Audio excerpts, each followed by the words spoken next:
बाबतीत जनतेमध्ये जो रोष आहे तो कुठेतरी मंदावला की काय अशी वातावरण निर्मिती करण्याचा प्रयत्न या ठिकाणी होऊ लागला आणि म्हणून या दरम्यान शिकून ह्या वातावरणाचा फायदा नैनाच्या क्षेत्रामध्ये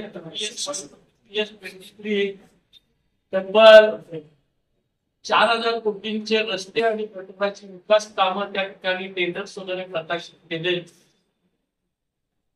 एक असा समज पनवेल आणि उरणच्या आमदारांनी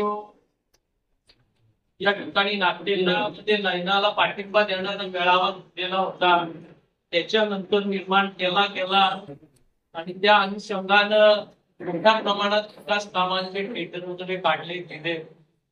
याचा कुठेतरी परिणाम निश्चितपणानं सर्वसामान्य जनतेवर होणार आहे आणि त्यामधून नैना विरुद्धचं आंदोलन पुन्हा एकदा तीव्र करावं.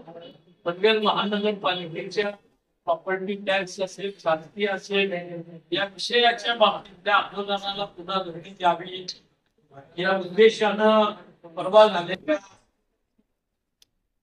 महाविकास आघाडीच्या कोर कमिटीमध्ये चर्चा झाली आणि आज आपल्याला बोलावलेलं आहे. आपल्याला स्वातंत्र्य दिनाच्या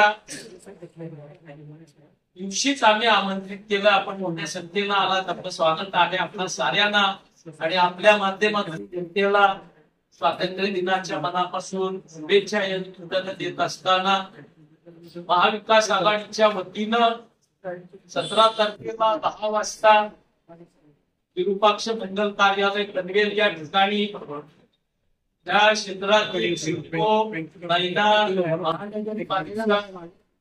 यांच्याशी संबंधित समस्या त्यासोबतची जन आंदोलन विविध मागण्यांवर या विभागाच्या मंडळींची चालू आहे. त्यांना या ठिकाणी एकत्र बोलावून त्यांच्या चळवळीचं सुशोभीकरण करणं या उद्देशानं एक परिषद आम्ही आयोजित करतोय. त्या परिषदेला आपल्या प्रिंट मीडिया, इलेक्ट्रॉनिक मीडियाच्या माध्यमातून, सोशल मीडियाच्या माध्यमातून आपण प्रसिद्धी द्यावी आणि या आंदोलनाला सहकार्य करावं म्हणून आपल्याला बोलावलेलं आहे.